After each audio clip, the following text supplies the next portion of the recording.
Tu mourras en prison. Un garçon de 5 ans condamné à la prison à vie pour avoir tué sa mère.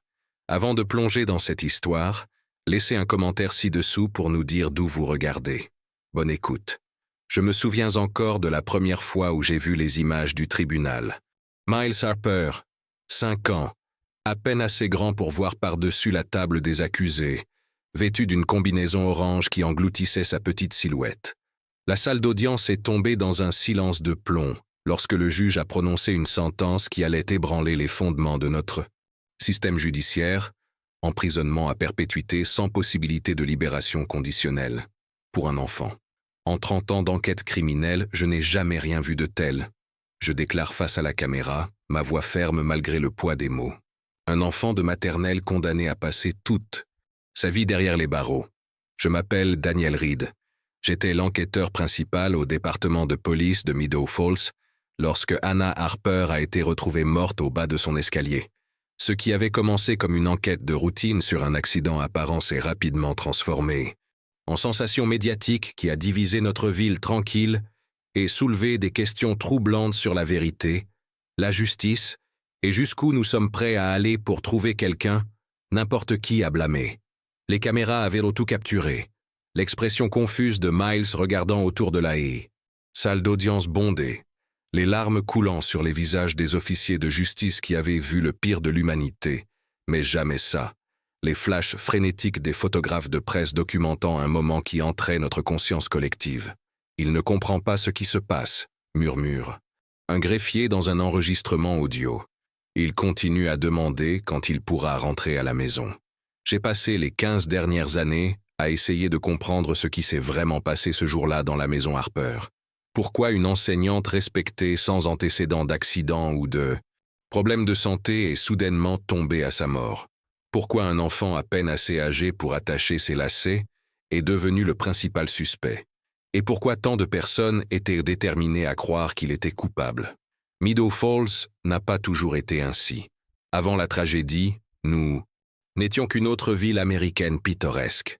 Des rues bordées d'arbres, des défilés du 4 juillet, des voisins qui connaissaient le nom des autres et apportaient des plats cuisinés quand quelqu'un était malade. Hannah Harper faisait partie de ce tissu social, aimée par ses élèves, active dans les événements communautaires, le genre de mère célibataire que les autres parents admiraient pour sa capacité à tout gérer. Les dossiers d'enquête montrent Hannah laissant son fils avec une babysitter ce matin-là, partant faire des courses. Les caméras de sécurité l'ont filmée au supermarché local à 10h42. Elle a parlé avec une voisine vers 13h15. À 17h30 ce soir-là, elle était morte. Les premiers rapports l'ont qualifiée d'accident. Une chute tragique. Rien de plus. Mais quelque chose sur la scène ne collait pas. La position du corps d'Hannah, la rampe brisée qui semblait avoir cédé, l'absence de blessures défensives. Et puis il y avait ce que la babysitter avait rapporté. Miles, en larmes et confus cette nuit-là, prononçant des mots qui allaient tout changer. Maman est tombée parce que j'ai été méchant. 5 simples mots d'un enfant qui venait de perdre sa mère. Des mots qui seraient déformés, réinterprétés et finalement utilisés pour construire une accusation qui défiait toute logique et décence. Des mots qui priveraient un enfant en deuil de sa liberté et de son avenir. Alors que je tourne les pages du dossier dans mon bureau, la lumière jaune projetant des ombres sur des photographies fanées et des témoignages, je ne peux m'empêcher de me demander « Qu'avons-nous manqué? Qui a bénéficié d'accuser un enfant de cette tragédie?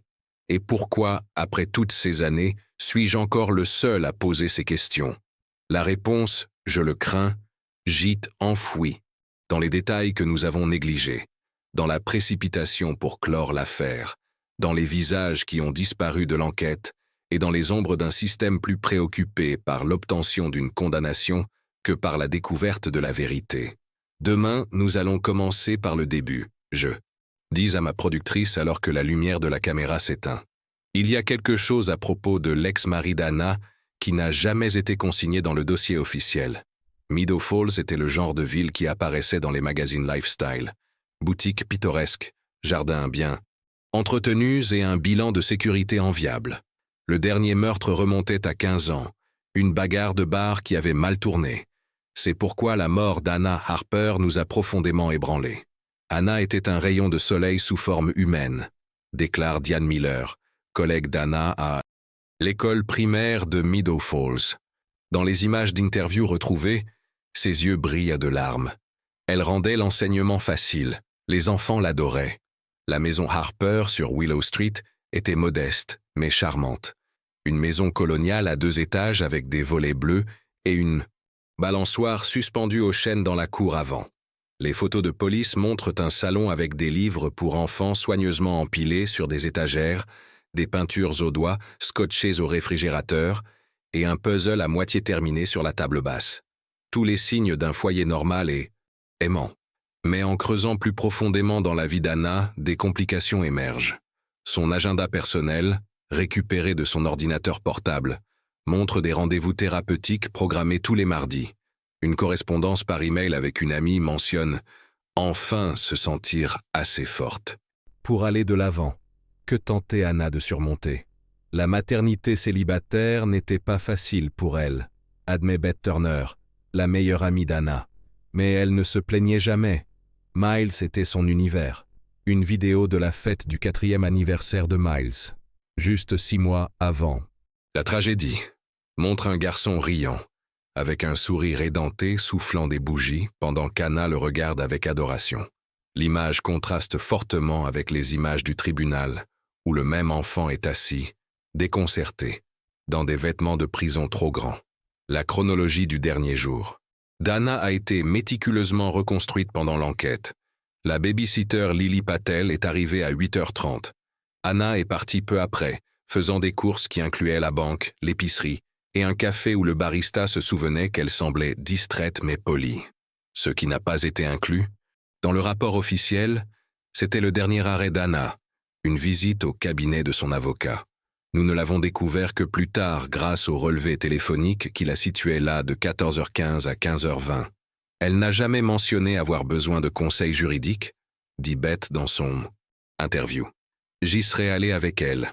Anna est rentrée chez elle vers 16h selon Lily, qui est partie peu après.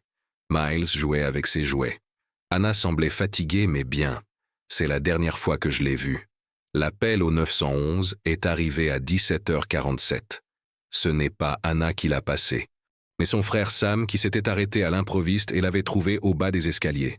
L'enregistrement capture sa panique. « Ma sœur, elle ne respire pas. Je crois qu'elle est tombée. S'il vous plaît, dépêchez-vous. » Lorsque les premiers secours sont arrivés à 17h55, Anna Harper était déjà partie. Le médecin légiste déterminera plus tard que la cause du décès était un traumatisme contondant à la tête, compatible avec une chute dans les escaliers. Mais 2 détails me troublaient dès le début. La rampe brisée qui semblait avoir été desserrée auparavant, et l'absence de blessure, défensive qu'on verrait typiquement lorsque quelqu'un tente d'amortir sa chute. Le plus troublant était la déclaration de Miles plus tard ce soir-là. Quand Lily est revenue pour s'occuper de lui pendant que la police traitait la scène, elle a rapporté qu'il disait « Maman est tombée parce que j'ai été méchant ». Ces 5 mots sont devenus la pierre angulaire de l'accusation. Les psychologues pour enfants étaient divisés. Certains affirmaient qu'il s'agissait d'une réaction de culpabilité typique d'un enfant. D'autres suggéraient que cela indiquait une connaissance de la causalité. Ce qu'aucun d'entre nous ne savait alors, c'est qu'Anna avait récemment modifié son testament, et quelqu'un qui n'était pas présent sur les lieux devait tirer un bénéfice significatif de sa mort. Alors que je révise les preuves dans mon bureau des années plus tard, une photographie glisse du dossier. Anna, avec un homme dont le visage a été soigneusement découpé. Au dos, écrit de la main d'Anna, « S'il m'arrive quelque chose, cherchez Jack. » Qui était Jack? Et pourquoi son nom n'a jamais été mentionné durant le procès qui a envoyé un enfant de 5 ans en prison à vie? Jack Avery. Le nom me fixait. Depuis des documents défraîchis que j'avais passé des mois à retrouver. L'ex-mari d'Anna Harper et père biologique de Miles, un homme dont l'existence avait été systématiquement effacée de l'enquête officielle. C'était comme un fantôme, je dis à la caméra, étalant des photographies sur mon bureau. Aucune interview, aucune vérification d'alibi, même pas mentionné comme personne d'intérêt. Dans une affaire où un enfant a été condamné à la prison à vie, comment le père disparaît-il complètement de l'équation? La réponse est venue par fragments. D'abord, des dossiers judiciaires, montrant qu'Anna avait demandé la garde exclusive 2 ans avant sa mort. Puis, une ordonnance restrictive citant un comportement erratique et des intimidations verbales. Enfin, des documents financiers révélant les dettes de jeu croissantes de Jack, plus de 200 000 $ au moment de la mort d'Anna. Anna ne parlait jamais du père de Miles, explique Bess Turner dans de nouvelles images. Son expression s'assombrit. Quand je lui ai posé la question une fois, elle a simplement dit « Il n'est plus dans le tableau, et c'est mieux ainsi. J'ai respecté sa vie privée, et n'ai pas insisté. Mais quelqu'un aurait dû insister. Quelqu'un aurait dû demander pourquoi un homme avec des antécédents d'agression, des problèmes financiers et une ordonnance restrictive n'a pas été enquêté lorsque son ex-femme est morte dans des circonstances suspectes. Je retrouve Melissa Cortez, la procureure qui a monté l'affaire contre Miles. Maintenant juge à la Cour supérieure, elle refuse d'abord une interview. Quand je mentionne le nom de Jack Avery, son comportement change. Cette affaire a été faite dans les règles, dit-elle avec raideur, évitant le contact visuel. Nous avons suivi les preuves. Mais l'avez-vous fait? Je rétorque. Parce que j'ai le dossier complet et il n'y a pas une seule mention de Jack Avery étant interrogé. Certaines décisions dans les affaires médiatisées sont prises au-dessus de mon niveau, admet-elle finalement. Une fissure dans sa façade? Professionnelle. On m'a dit de me concentrer sur les preuves que nous avions. Ces preuves se centraient sur 3 éléments. La déclaration de Miles sur le fait d'être méchant, l'évaluation d'une psychologue pour enfants, indiquant que Miles présentait des comportements préoccupants, et une collection de dessins au crayon trouvés dans sa chambre qui représentaient soi-disant de la violence. Dr. Rebecca Lawrence, la psychologue pour enfants qui a témoigné contre Miles, a accepté de revoir l'affaire 15 ans plus tard. En étudiant les dessins devant la caméra, son visage s'effondre. « Ce sont des dessins typiques pour un enfant de 4 ans, dit-elle, visiblement bouleversée. Les marques au crayon rouge interprétées comme du sang sont courantes dans les œuvres des enfants. Et cette figure qu'il prétendait pousser quelqu'un dans les escaliers est clairement un enfant. Sur un toboggan. Elle fait une pause, retirant ses lunettes. Je n'ai jamais vu ces dessins originaux pendant le procès. On m'a montré des photocopies avec des interprétations écrites attachées. La manipulation des preuves n'était que le début.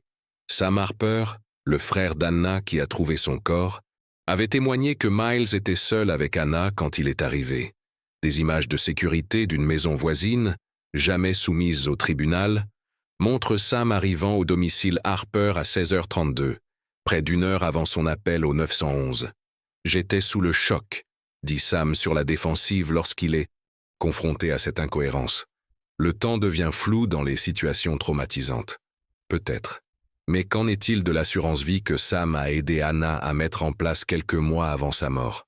La police qui désignait Sam, et non Miles, comme bénéficiaire principal s'il lui arrivait quelque chose, c'était la décision d'Anna, insiste Sam, le visage blême. Elle voulait s'assurer que Miles serait pris en charge par quelqu'un en qui elle avait confiance. Mais Miles n'a pas été pris en charge. Il a été enfermé, tandis que Sam encaissait 750 000 $. Aussi troublantes que soient ces révélations. Elles pâlissent en comparaison de ce que je découvre lorsque je localise finalement Jack Avery. Les registres publics le montrent vivant sous un nom d'emprunt, dans une ville à seulement 50 km de Meadow Falls. Les relevés de cartes de crédit le situent dans un hôtel à moins d'1 kilomètre de la maison d'Anna la veille et le jour de sa mort. J'ai besoin de savoir où vous étiez quand Anna est morte, je dis quand je le confronte enfin devant son appartement. Il se fige, puis offre un sourire qui n'atteint pas ses yeux. Je ne sais pas de quoi vous parlez.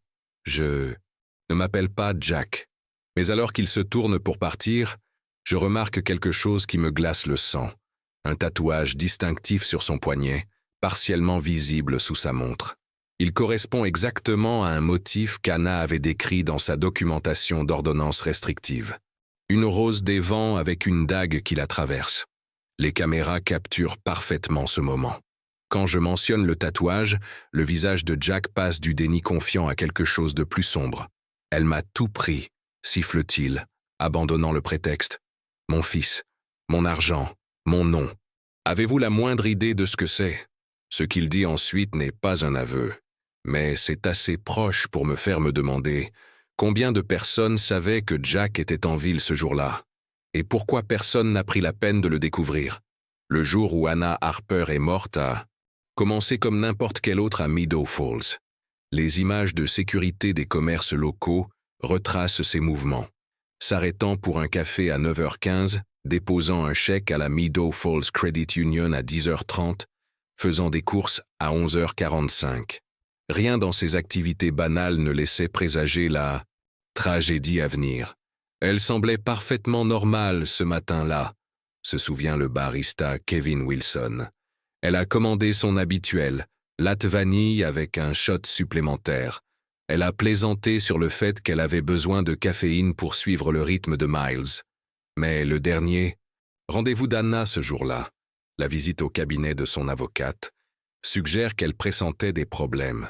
L'avocate Caroline Winters rompt la confidentialité client après 15 ans, avec l'autorisation de la succession d'Hannah. Hannah est venue mettre à jour son testament et discuter d'un problème de garde, révèle Winters, sa voix stable mais sombre. Elle s'inquiétait que son ex-mari puisse essayer de revenir dans leur vie. Elle a mentionné qu'il avait repris contact après des années d'absence.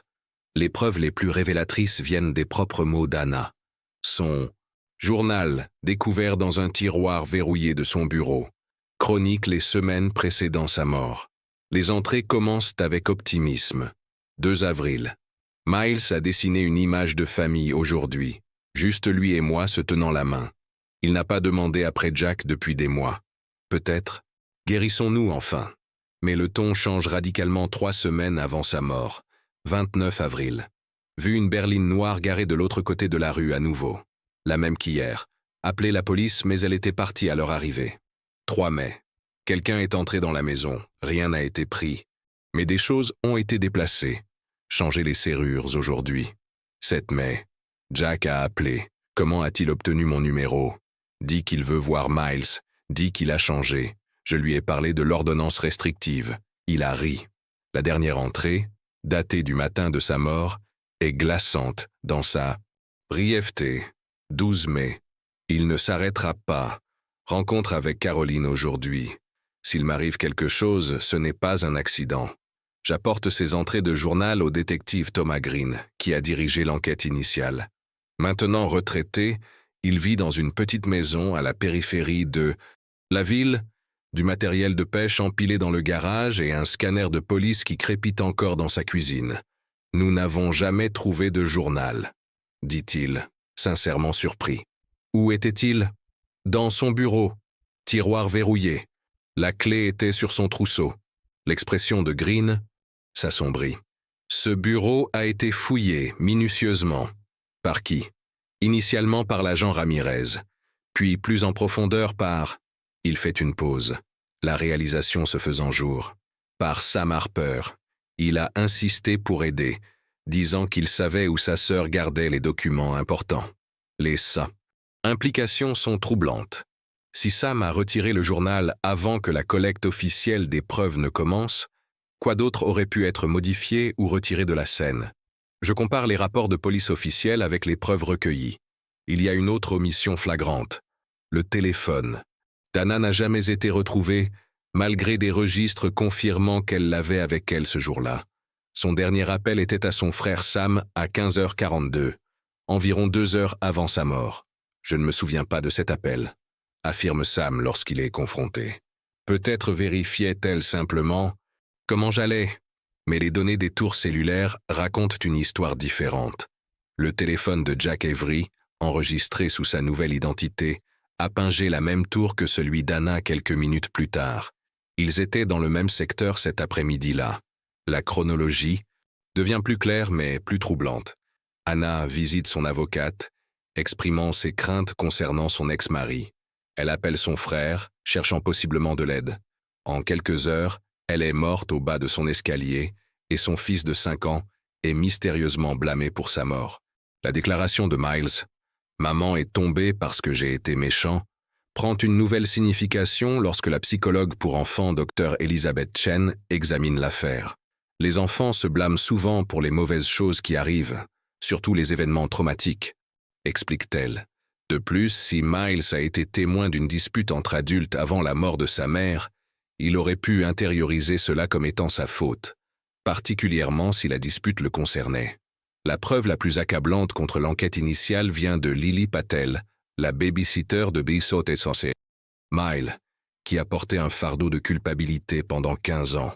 Ils n'ont utilisé qu'une partie de ce que Miles a dit, révèle-t-elle, des larmes coulant sur son visage. Il a en fait dit « Maman est tombée parce que j'ai été méchant ».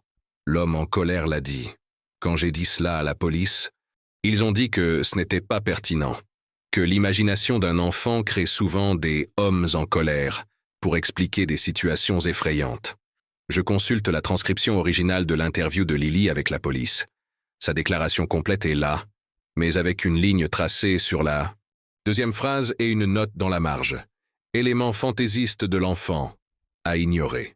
La question n'est pas seulement qui voulait Anna Harper morte, c'est qui voulait s'assurer que son fils prenne le blâme, et pourquoi un système judiciaire entier était prêt à croire qu'un enfant de 5 ans était capable de meurtre. Alors que je quitte la maison du détective Green, il m'appelle, sa voix chargée de regrets. « Il y a autre chose que vous devriez savoir, » dit-il. « La nuit avant que nous arrêtions Miles, j'ai reçu un appel du bureau du procureur. Ils ont dit que l'affaire était surveillée au plus haut niveau et de procéder selon les directives. » Il fait une pause. Je ne me suis jamais demandé qui étaient ces plus hauts niveaux. Peut-être aurais-je dû. Les plus hauts niveaux. Les mots du détective Green me hantaient.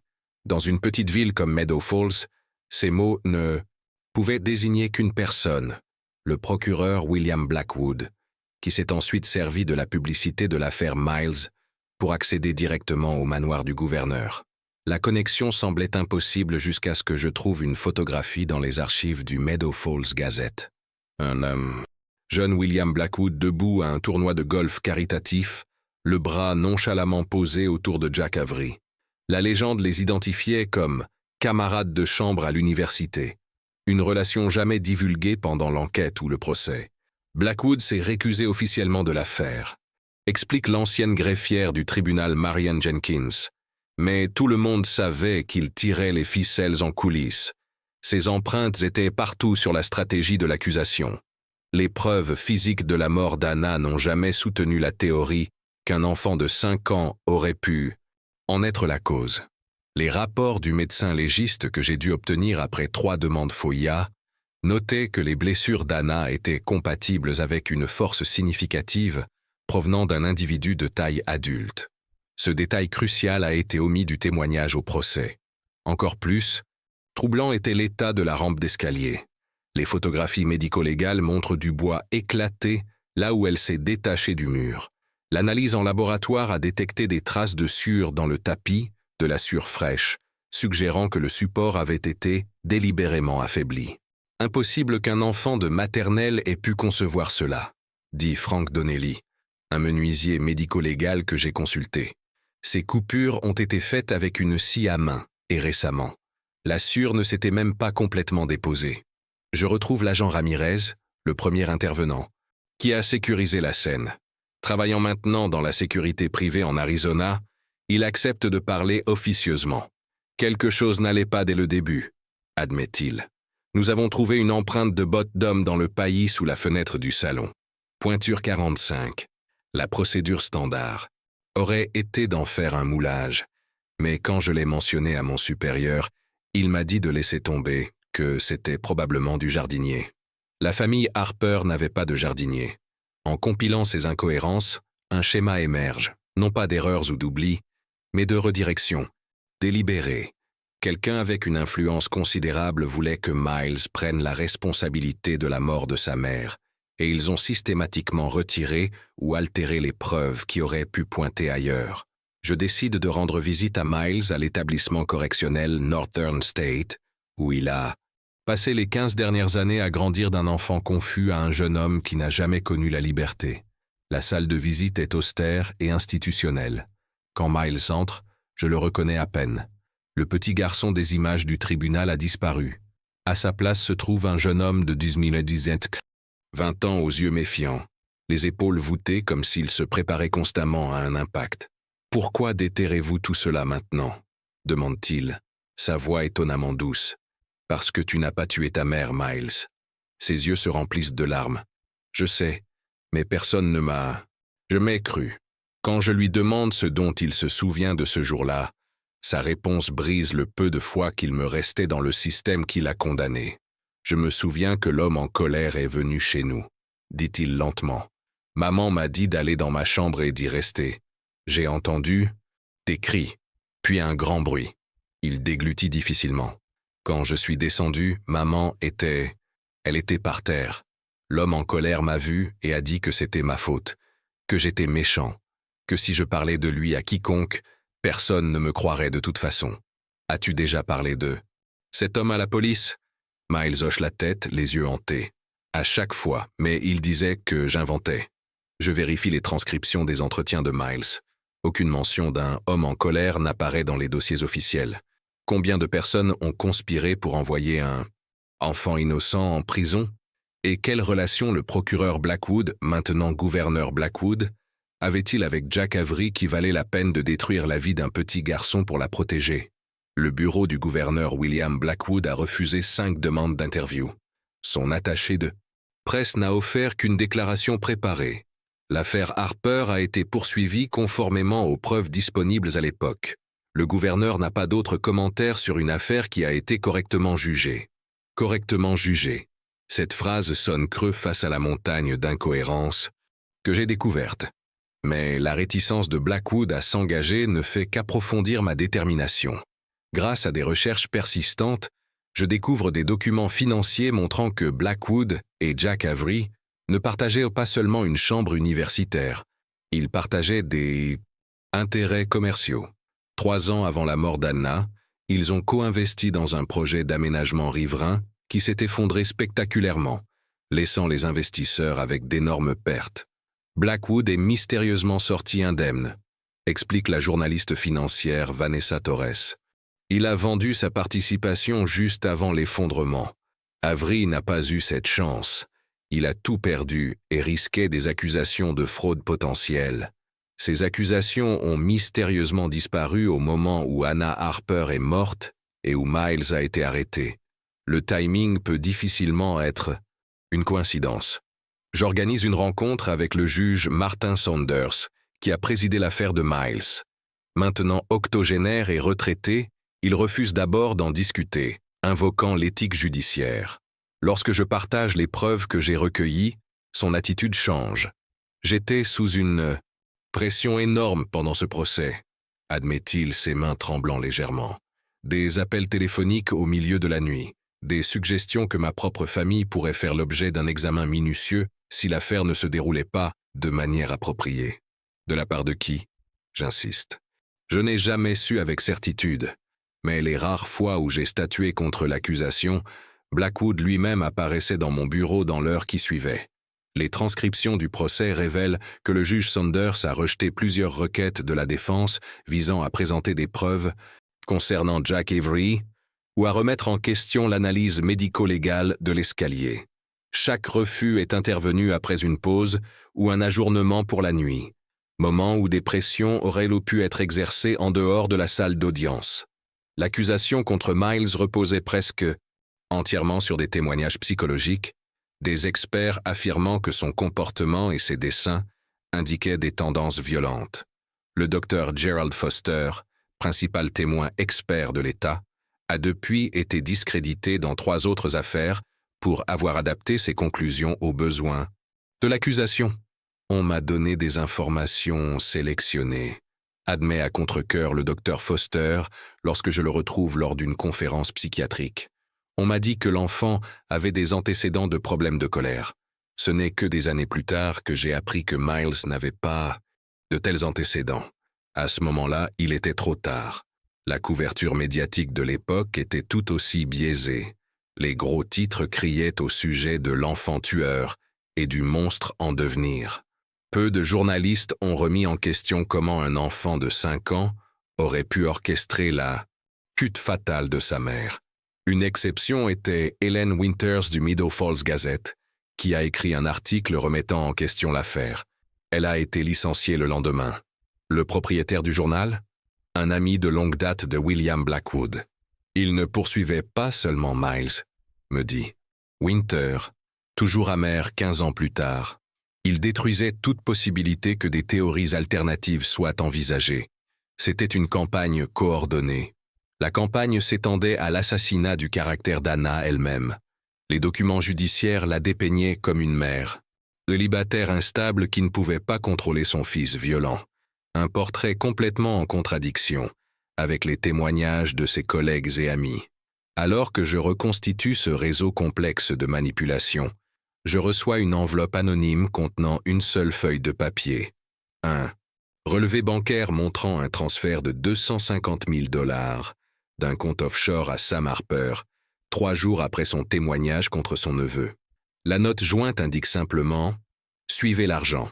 Ça va plus haut que vous ne pensez. » Quand j'appelle Sam Harper pour commentaire, un message automatisé m'informe que le numéro a été déconnecté. Ses voisins rapportent qu'il a quitté la ville soudainement la semaine dernière, juste après la diffusion de mon premier épisode documentaire. Qui protège qui dans ce réseau enchevêtré de pouvoir et de tromperie? Et jusqu'où va réellement la corruption?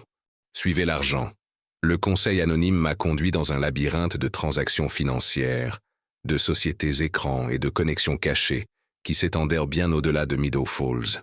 Le compte offshore qui a payé Sam Harper n'était pas n'importe quel compte. Il appartenait à Blackstone Holdings, une société d'investissement privé liée à la fois au gouverneur Blackwood et aux développements immobiliers à travers l'État. Le PDG? Thomas Blackwood, le frère du gouverneur. Blackstone Holdings devait développer le site de l'ancienne papeterie à Meadow Falls, explique la conseillère municipale Eleanor Chen. Le seul obstacle était une demande de préservation historique déposée par une résidente, Hannah Harper. Le parcours en sciences environnementales d'Hannah l'avait amenée à découvrir que le site de la papeterie contenait non seulement une importance historique, mais aussi des preuves de déchets toxiques qui nécessiteraient des millions pour être nettoyés. Sa pétition, déposée 3 semaines avant sa mort, aurait déclenché une coûteuse étude d'impact environnemental. Le développement se serait effondré si cette pétition avait abouti, confirme Chen. Des centaines de millions en profits potentiels disparus. Je retrouve Jonathan Myers, un ancien inspecteur environnemental qui travaillait pour l'État à l'époque. Après avoir quitté son emploi dans des circonstances mystérieuses, il travaille comme camionneur au Nevada. On m'avait chargé de faire une évaluation préliminaire du site après la plainte de Harper, révèle Myers, sa nervosité évidente dans ses mains agitées. J'ai trouvé des niveaux préoccupants de dioxine, de PCB, de métaux lourds, tout le spectre. Quand j'ai soumis mon rapport, mon superviseur l'a pris et m'a dit d'oublier que j'avais jamais visité le site. 2 jours plus tard, Myers a été licencié pour violation procédurale. 1 semaine après, Hannah Harper était morte. Le lien semble clair. L'activisme environnemental d'Hannah menaçait un développement extrêmement rentable soutenu par la famille du futur gouverneur. Mais prouver ce lien nécessiterait des preuves de communication directe entre Blackwood, son frère et Jack Avery. Je dépose des dizaines de demandes de documents publics et découvre finalement des registres de visiteurs du bureau du procureur, montrant que Jack Avery s'est inscrit pour rencontrer Blackwood 3 fois au cours du mois précédant la mort d'Hannah. La raison officielle? Témoin de moralité dans une affaire en cours. Il n'y avait aucune affaire en cours impliquant Avery à cette époque. Plus troublant encore est ce que je découvre en examinant les dossiers judiciaires complets de Miles. La juge initialement assignée à son cas, Catherine Powell, a été retirée et remplacée par le juge Saunders quelques jours seulement avant le début du procès. La raison officielle était un conflit d'horaire, mais le calendrier de Powell ne montre aucun conflit de ce genre. J'ai été écarté de cette affaire, confirme la juge Powell, lorsque je la localise finalement dans une communauté de retraités en Floride. Blackwood lui-même m'a appelé chez moi et a suggéré que je pourrais vouloir me récuser pour des raisons de santé. Quand j'ai refusé, le juge en chef a réassigné l'affaire. Quand même, Powell avait la réputation d'être méticuleuse et sceptique face aux excès de l'accusation, Exactement le genre de juge qui aurait pu remettre en question les preuves fragiles contre Miles. À mesure que l'intérêt du public pour mon documentaire grandit, la résistance de puissants milieux augmente également. Mon équipe de production signale être suivie. Notre bureau de recherche est cambriolé, bien qu'apparemment rien n'ait été pris. Je reçois des appels téléphoniques anonymes au milieu de la nuit. Silence à l'autre bout du fil. Puis vient l'avertissement qui ne peut être ignoré. Les freins de la voiture de ma productrice lâchent sur une route de montagne. Elle survit en dirigeant le véhicule dans un fossé, mais le verdict du mécanicien est sans équivoque. La conduite de frein a été délibérément coupée. Ils ont peur, dit ma productrice depuis son lit d'hôpital. Son visage contusionné mais sa détermination intacte.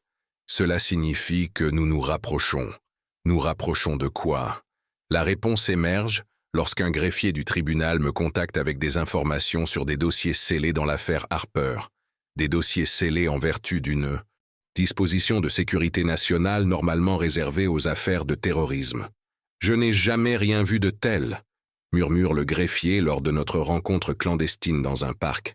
Quel lien pourrait avoir le procès pour meurtre d'un enfant avec la sécurité nationale? Quel puissant secret se cache dans ces dossiers scellés? Et pourquoi quelqu'un serait-il prêt à tuer pour les garder cachés après 15 ans? Sécurité nationale. Cette classification semblait absurde pour une affaire de meurtre local, mais elle créait une barrière presque impénétrable à la vérité. Presque. Mon enquête prend un tournant inattendu lorsque je reçois un appel de Rachel Winters, une ancienne analyste du département de la Défense qui travaille maintenant dans la cybersécurité. « J'ai vu votre série documentaire », dit-elle, la voix tendue. « Le site de la papeterie que vous avez mentionné. Ce n'était pas n'importe quel site industriel. Dans les années 1960, c'était une installation de recherche secrète pour le développement d'armes chimiques. Nous nous rencontrons dans un petit restaurant tranquille au bord de l'autoroute. Rachel fait glisser un dossier à travers la table, jetant des regards nerveux vers l'entrée. Ces documents ont été déclassifiés il y a 3 ans, mais personne ne les a reliés à Meadow Falls parce que le lieu utilisait un nom de code, Projet Bluebird. Les dossiers révèlent que l'installation a fermé en 1972, mais pas avant d'avoir produit des composés expérimentaux qui ont été enterrés sur place plutôt que correctement éliminés. Les évaluations de l'armée elle-même avertissaient de conséquences sanitaires catastrophiques si les mesures de confinement venaient à échouer. Anna Harper n'a pas seulement trouvé des artefacts historiques, explique Rachel. Elle est tombée sur l'une des dissimulations environnementales les plus honteuses de l'armée, si cette information était devenue publique pendant le processus de développement. Le gouvernement serait responsable des coûts de nettoyage, je conclus, et quiconque aurait sciemment développé le terrain pourrait faire face à des poursuites criminelles. Exactement. Nous parlons de milliards, pas de millions, et potentiellement des dizaines de responsables impliqués dans la dissimulation. Les pièces commencent à s'assembler. Le gouverneur Blackwood, alors procureur, avait des connexions militaires par l'intermédiaire de son frère Thomas, ancien officier du renseignement de l'armée, avant de fonder Blackstone Holdings. Leur père, le sénateur James Blackwood, siégeait au comité des crédits de la défense pendant les années où l'installation fonctionnait. C'était un héritage familial de secrets, menacé par une enseignante d'école élémentaire déterminée qui voulait simplement protéger sa communauté des produits chimiques toxiques. J'apporte les documents déclassifiés au professeur Alan Morgan, un chimiste environnemental. Son analyse est sombre. Ces composés se dégradent pas naturellement, explique-t-il, montrant des formules chimiques que je comprends à peine. Si les eaux souterraines atteignaient ces conteneurs, la contamination affecterait l'approvisionnement en eau de tout le comté. Groupe de cancer, malformations congénitales, troubles neurologiques. Les effets seraient dévastateurs et à long terme. Lorsque je réexamine la pétition environnementale d'Anna dans ce nouveau contexte, sa formulation ressort. Les échantillons de sol montrent des anomalies préoccupantes nécessitant une enquête plus approfondie. Elle savait, ou du moins soupçonnait, ce qui se trouvait sous l'ancienne papeterie. La question demeure, comment une enseignante locale a-t-elle obtenu des informations qui la conduiraient à une telle découverte? La réponse vient d'une source inattendue. Miles, s'exprimant depuis la prison, se rappelle un détail qu'il avait oublié jusqu'à présent. Maman avait un ami qui venait parfois tard le soir. Il parlait à voix basse. Je m'en souviens parce qu'il m'apportait toujours des maquettes d'avions, des militaires. Il se faisait appeler Oncle Mike. Mais j'ai entendu maman l'appeler par un autre nom une fois. Mitchell. Robert Mitchell. Le nom apparaît dans les fichiers déclassifiés comme un inspecteur environnemental militaire qui a soulevé des préoccupations concernant le site Bluebird à la fin des années 1990, pour être ensuite contraint à la retraite. Sa localisation actuelle, inconnue. En Saint-Ensemble, creusant davantage, je découvre que Mitchell s'était effectivement installé à Meadow Falls, sous un nom d'emprunt après sa séparation de l'armée. Il est mort dans un apparent suicide juste un mois après le meurtre d'Anna. Son corps retrouvé dans son garage avec une blessure par balle, auto-infligée. Le timing semble beaucoup trop pratique. Je localise la fille de Mitchell à Seattle. Quand je mentionne la mort de son père, son rire amer dit tout. Suicide. Mon père était gaucher. L'arme a été trouvée dans sa main droite. Et il m'avait appelé la veille, excité à propos de certaines preuves qu'il avait finalement obtenues qui allaient tout faire éclater. Est-ce que cela ressemble à un homme qui prévoit de se suicider? Quelle information Mitchell avait-il découverte? Et jusqu'où irait-on pour s'assurer qu'elle reste enterrée avec la vérité inconvenante d'Anna?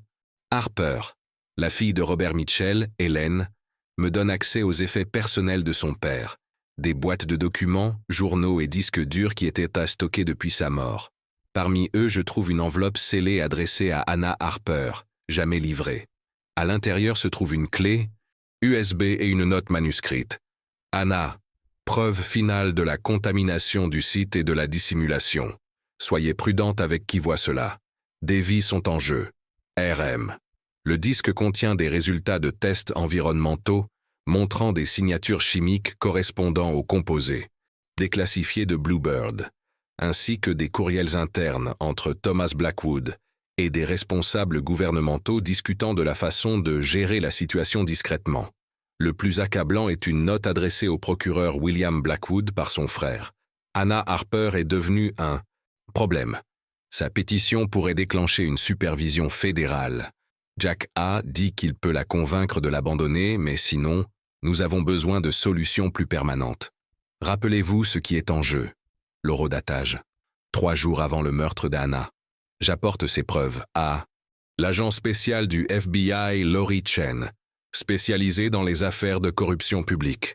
Initialement sceptique, son expression change en examinant les documents. « Cela mérite une enquête », dit-elle prudemment. « Mais je dois vous avertir, les cas impliquant des personnalités politiques puissantes nécessitent une autorisation des niveaux supérieurs.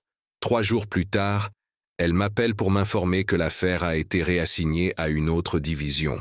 Quand j'insiste pour obtenir des détails, elle admet « Ordre de Washington, je suis désolé. L'obstruction est frustrante mais pas surprenante. Si cette conspiration atteint aussi haut que je le soupçonne, les voies conventionnelles d'application de la loi peuvent être compromises. Je décide d'aborder l'affaire sous un autre angle. Jack Avery, le maillon le plus vulnérable de la chaîne. Après notre confrontation précédente, il a disparu de son appartement, mais son agent de probation, d'une condamnation pour fraude sans rapport, fournit une piste. Une cabane dans les montagnes, appartenant à une société écran liée à Blackstone Holdings. Lorsque j'arrive à l'endroit isolé, je trouve Avery nerveux, agité et buvant. Beaucoup. Son hostilité initiale s'estompe lorsque je révèle ce que j'ai découvert. « Vous êtes un homme mort », dit-il, presque avec compassion. « Ils ne laisseront jamais cette histoire sortir. » « Qui est il, Jack? Qui a ordonné le meurtre d'Anna? » Il rit amèrement. « Personne n'a ordonné quoi que ce soit. Blackwood a simplement fait comprendre ce qui devait arriver si je voulais que mes problèmes juridiques disparaissent. Je devais effrayer Anna pour qu'elle abandonne la pétition. Mais quelque chose a mal tourné, je suggère. Anna n'était pas facilement intimidée. Elle avait des preuves, de vraies preuves sur ce qui était enterré là-bas. Elle disait qu'elle avait déjà fait des copies. Quand je l'ai menacée, elle a ri et dit que je serais en prison avant de pouvoir la toucher. Elle ou Miles. Son expression s'assombrit. Je l'ai poussée. Je ne voulais pas qu'elle tombe. Mais la rampe, je l'avais affaiblie plus tôt pensant que je pourrais mettre en scène un accident si nécessaire. Et Miles vous a vu.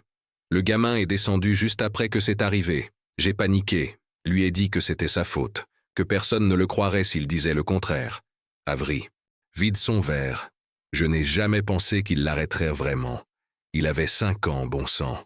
Je pensais qu'ils enquêteraient, trouveraient mes empreintes, m'interrogeraient. Mais Blackwood s'est assuré que cela n'arrive pas. La solution parfaite aux 2 problèmes, la pétition d'Anna, est morte avec elle. Et ils avaient quelqu'un à blâmer qui ne pouvait pas se défendre.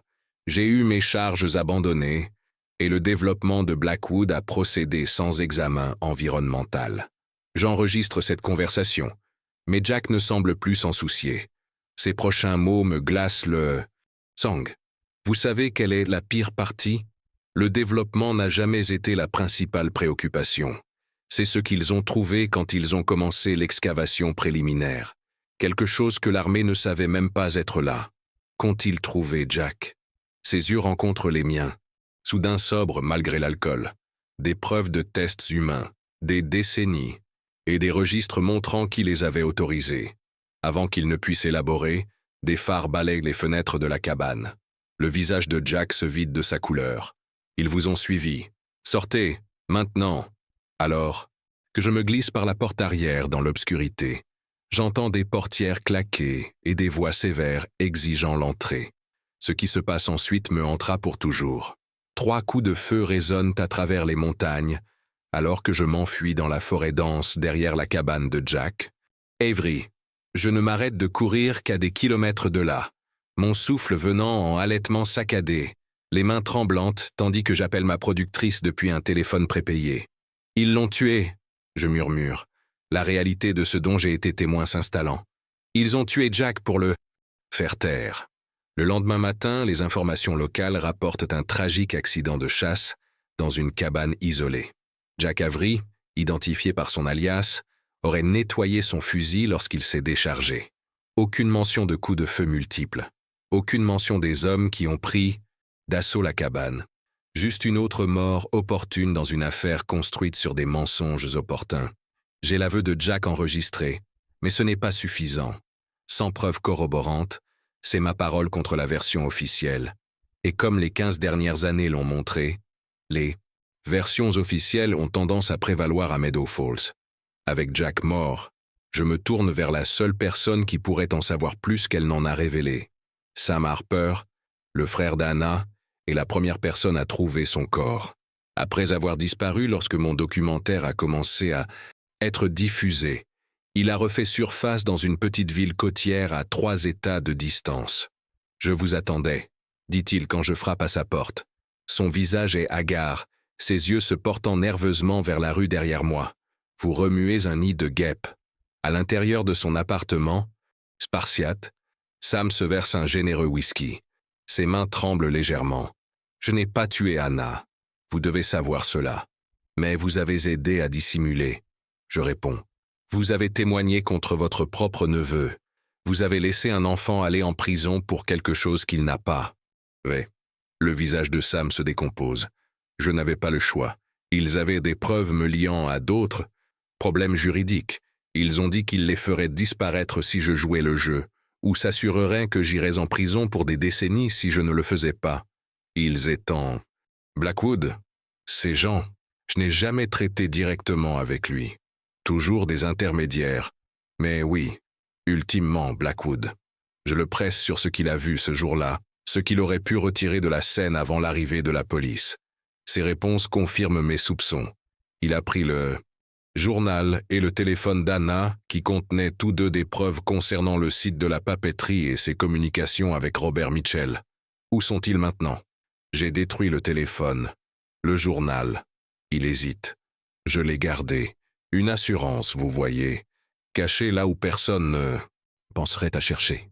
Sam récupère un conteneur étanche du réservoir des toilettes de sa salle de bain. À l'intérieur se trouve le journal d'Anna, préservé dans un sac plastique scellé. Les dernières entrées correspondent à ce que j'ai déjà vu, mais il y a des pages supplémentaires, des pages arrachées et cachées séparément, contenant des coordonnées, des formules chimiques et des noms de personnel militaire associés au projet Bluebird. Anna constituait un dossier, explique Sam, pas seulement sur la contamination environnementale, mais sur les responsables, hauts fonctionnaires, dirigeants d'entreprises, commandants militaires, des personnes qui avaient tout à perdre si cela devenait public.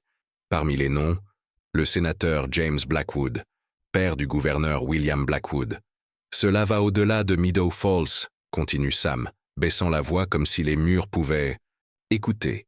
Les tests humains que Mitchell a découverts, ce n'était pas seulement dans une installation.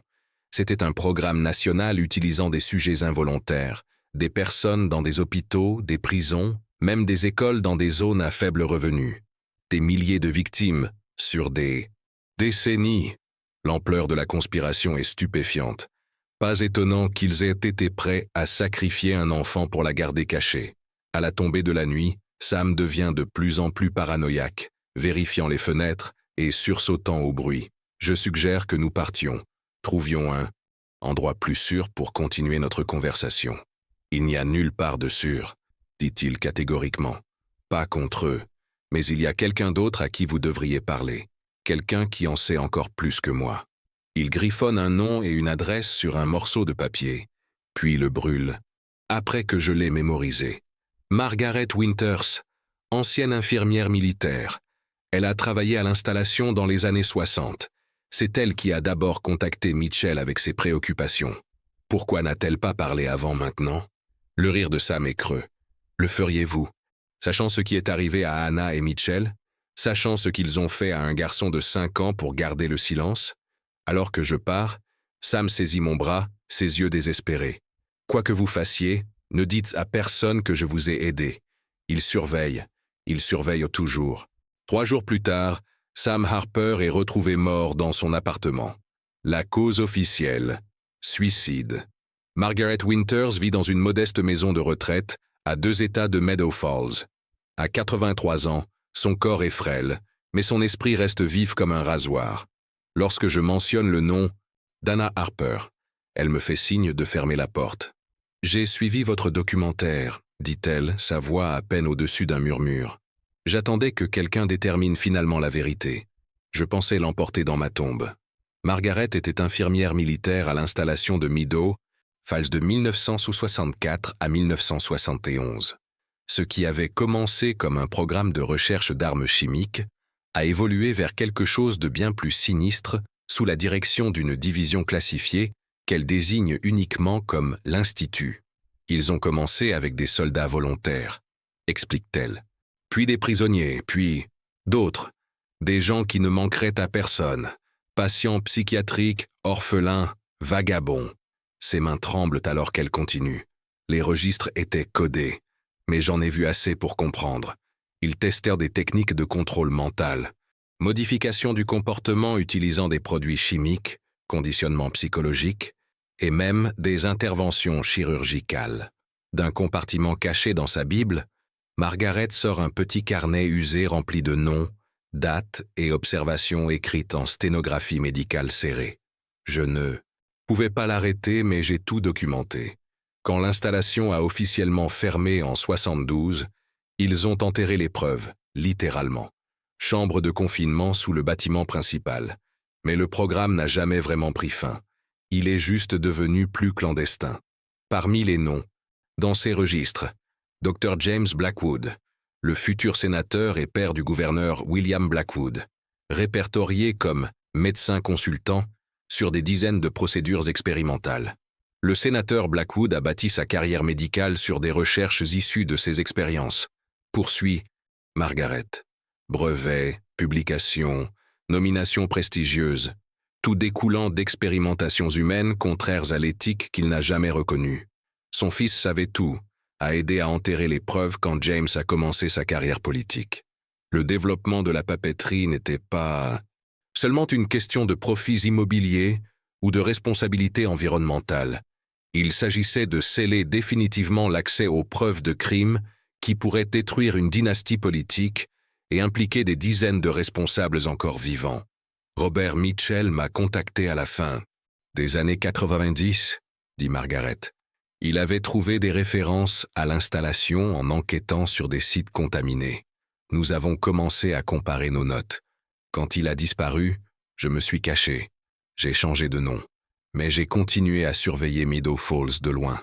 Elle sort une coupure de journal soigneusement conservé concernant la pétition environnementale d'Anna Harper. Cette femme courageuse n'avait aucune idée de ce sur quoi elle était tombée.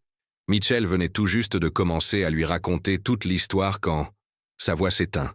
Je lui montre le journal. Anna, récupéré auprès de Sam Harper. Margaret pointe une série de chiffres et de lettres qui m'avaient mystifié. Ce sont des identifiants de patients. Anna ne cartographiait pas seulement les produits chimiques, mais aussi les victimes humaines. Elle avait trouvé leur lieu de sépulture. Lachie.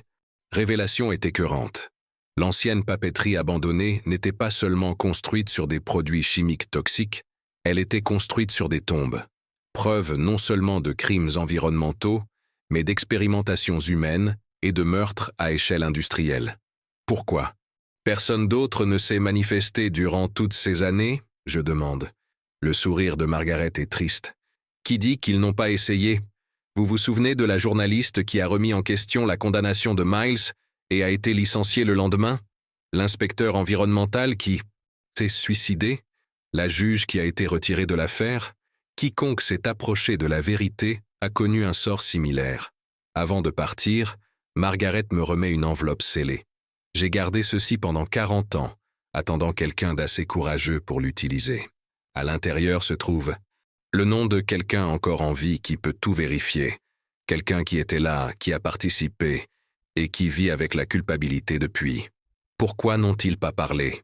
La peur, dit-elle simplement, et la honte, mais surtout la peur des Blackwood. Cette personne ne parlera que si une protection lui est garantie. Alors que je prends l'enveloppe, Margaret serre ma main avec une force surprenante. Vous réalisez ce à quoi vous êtes confrontés. Ces gens ont condamné un enfant à la prison à vie pour protéger leur secret. Ils ont tué pour maintenir leur pouvoir. Ils n'hésiteront pas à vous faire taire aussi. Je sais, lui dis-je.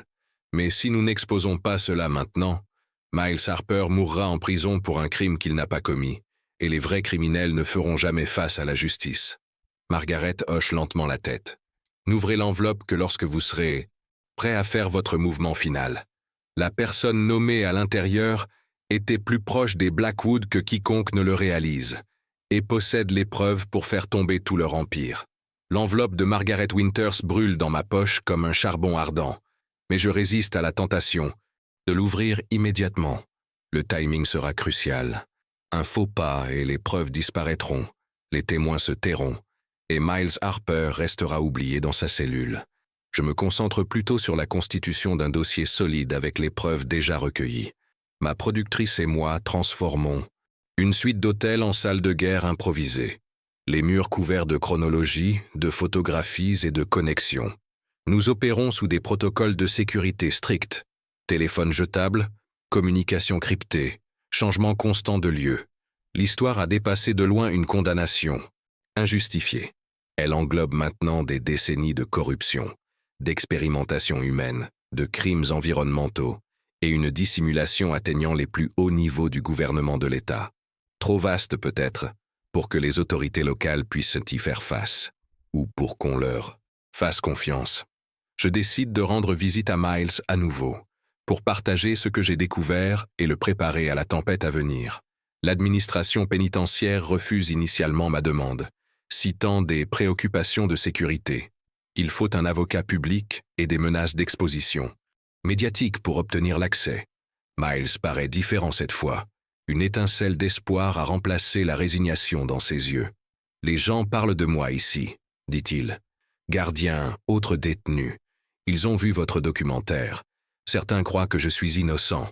Je lui explique ce que j'ai appris sur le projet Bluebird, l'implication de la famille Blackwood et la véritable raison derrière la mort de sa mère. Sa réaction me surprend. Maman savait que quelque chose n'allait pas avec cette vieille usine. Acquiesce-t-il. Elle me faisait promettre de ne jamais jouer près de là. Elle disait que le sol y était malade. Miles partage un souvenir qui avait été rejeté durant son procès comme fantasme. Regarder sa mère collecter des échantillons de sol tard dans la nuit, les plaçant dans des conteneurs étiquetés. Elle lui disait qu'il jouait au détective scientifique. L'accusation prétendait que j'inventais des histoires, dit Miles amèrement. Il disait que cela prouvait que je ne pouvais pas distinguer la fantaisie de la réalité.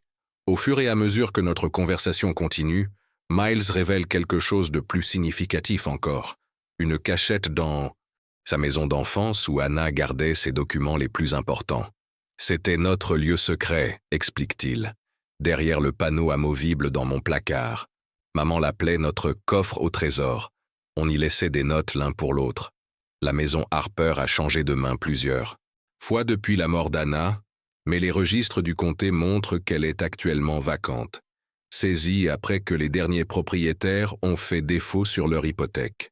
Y entrer par effraction serait illégal, mais tant d'aspects de cette affaire ont fonctionné en dehors des limites de la loi qu'une transgression de plus semble triviale en comparaison.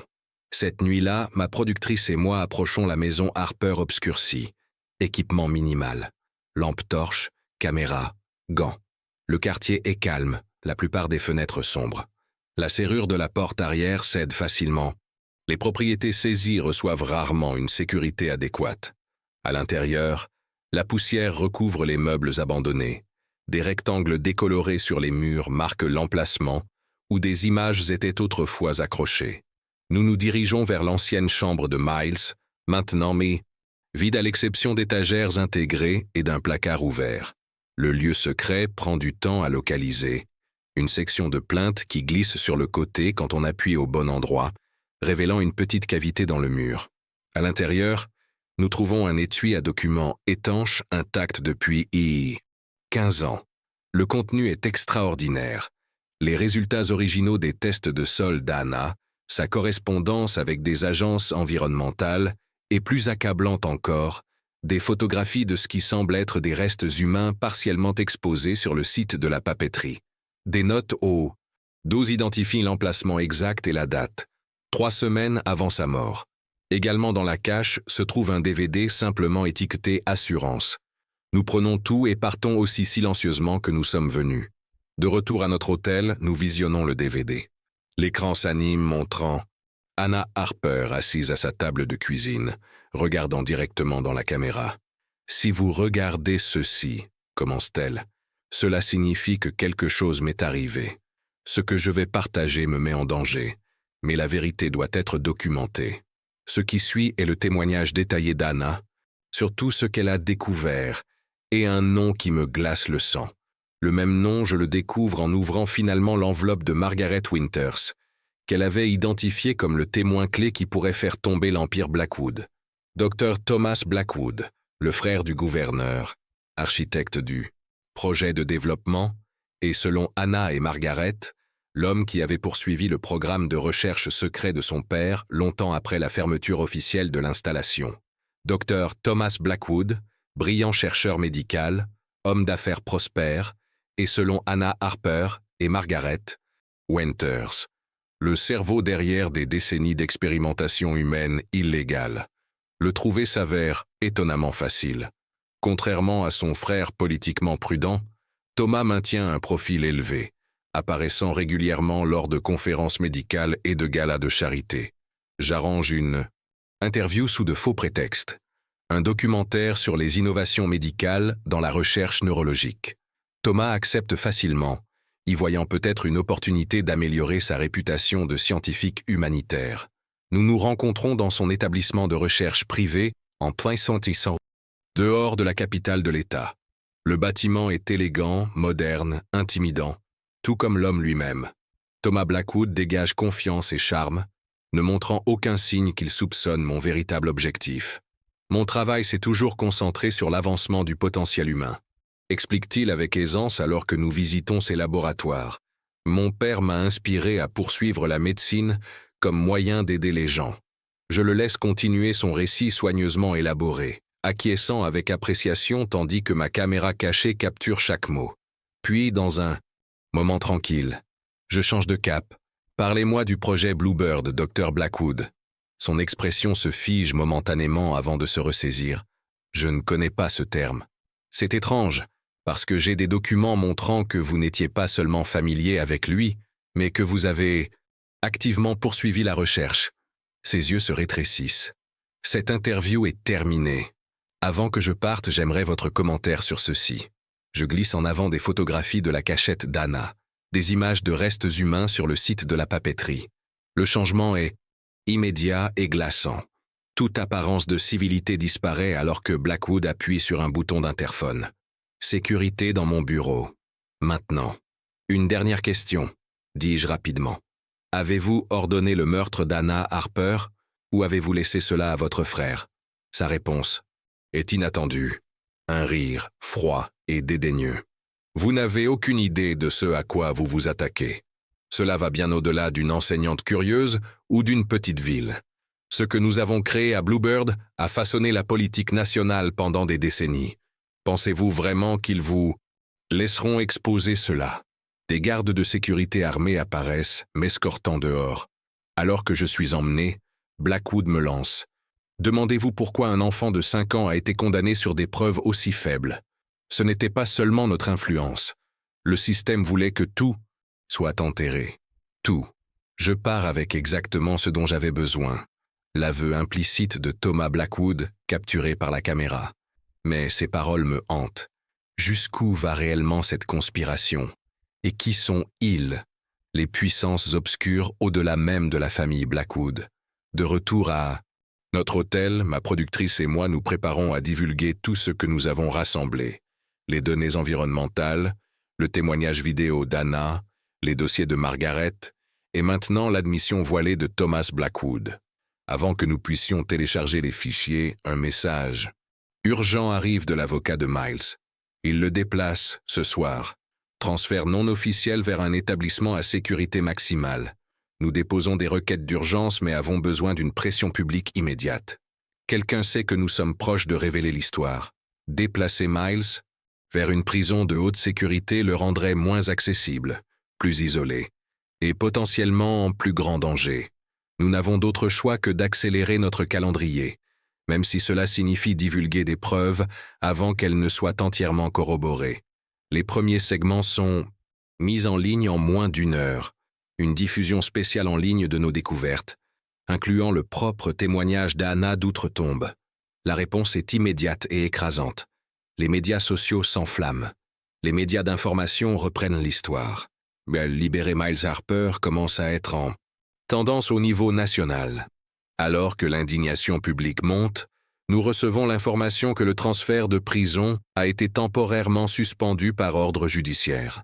Nous avons gagné du temps pour Miles, mais nous nous sommes aussi pleinement exposés aux forces qui ont tué pour garder ces secrets. Cette nuit-là, alors que nous préparons les segments finaux et les plus accablants de notre rapport, je ne peux me défaire du sentiment que nous sommes observés. La question n'est pas s'ils viendront pour nous, mais quand. Ils viennent avant l'aube, non pas avec des armes ou des menaces, mais avec quelque chose de bien plus efficace, des documents juridiques. Des agents fédéraux délivrent une lettre de sécurité nationale interdisant toute publication ultérieure d'informations classifiées liées à la recherche historique de défense. Notre chambre d'hôtel est perquisitionnée, l'équipement confisqué, les fichiers saisis. Mais nous avions anticipé ce mouvement. Les preuves critiques ont déjà été sauvegardées sur des serveurs sécurisés, accessibles à des journalistes de confiance à l'échelle nationale. Si quelque chose nous arrive, l'histoire complète sera automatiquement divulguée. La tentative de suppression ne fait qu'intensifier l'intérêt public. Les grands médias commencent à poser des questions inconfortables. Pourquoi un projet de recherche vieux de plusieurs décennies justifierait-il une intervention de sécurité nationale? Quel lien pourrait-il avoir avec la condamnation pour meurtre d'un enfant? Le gouverneur William Blackwood convoque une conférence de presse d'urgence, sa confiance habituelle visiblement diminuée. Ces allégations irresponsables sont des attaques à motivation politique contre l'héritage de services publics de ma famille, déclare-t-il, la voix légèrement instable. L'affaire Harper a été jugée correctement selon les preuves disponibles à l'époque. Mais même pendant qu'il parle, des fissures apparaissent dans le mur du silence. Un ancien assistant du sénateur James Blackwood se manifeste avec des documents attestant de réunions entre le sénateur et des responsables militaires concernant le projet Bluebird. Un juge à la retraite, admet avoir été contraint de sceller des dossiers liés au site de la papeterie. Plus significativement, Dr Elizabeth Chen, la psychologue pour enfants qui avait examiné le cas de Miles, tient sa propre conférence de presse. J'ai examiné des preuves supplémentaires qui ont été dissimulées lors du procès initial, annonce-t-elle. Selon mon opinion professionnelle, Miles Harper n'aurait pas pu causer la mort de sa mère. Sa condamnation représente un échec catastrophique de notre système judiciaire. Le vent de l'opinion publique change radicalement. Des manifestations se forment devant la résidence du gouverneur et la prison qui retient Miles. Des législateurs réclament des enquêtes. Le département de la justice reconnaît examiner l'affaire. Puis vient la percée que nous attendions. Thomas Blackwood, voyant peut-être l'effondrement inévitable de la conspiration, prend une décision qui le sauvera aux dépens de son frère. Par l'intermédiaire de son avocat, il propose un marché, témoignage complet sur la dissimulation en échange d'une immunité contre les poursuites. Sa déposition est dévastatrice. Il confirme tout. L'expérimentation humaine à Bluebird, l'implication de son père, les enterrements toxiques, la découverte d'Anna, l'effort coordonné pour la faire taire, et finalement, la décision calculée d'accuser son fils de 5 ans.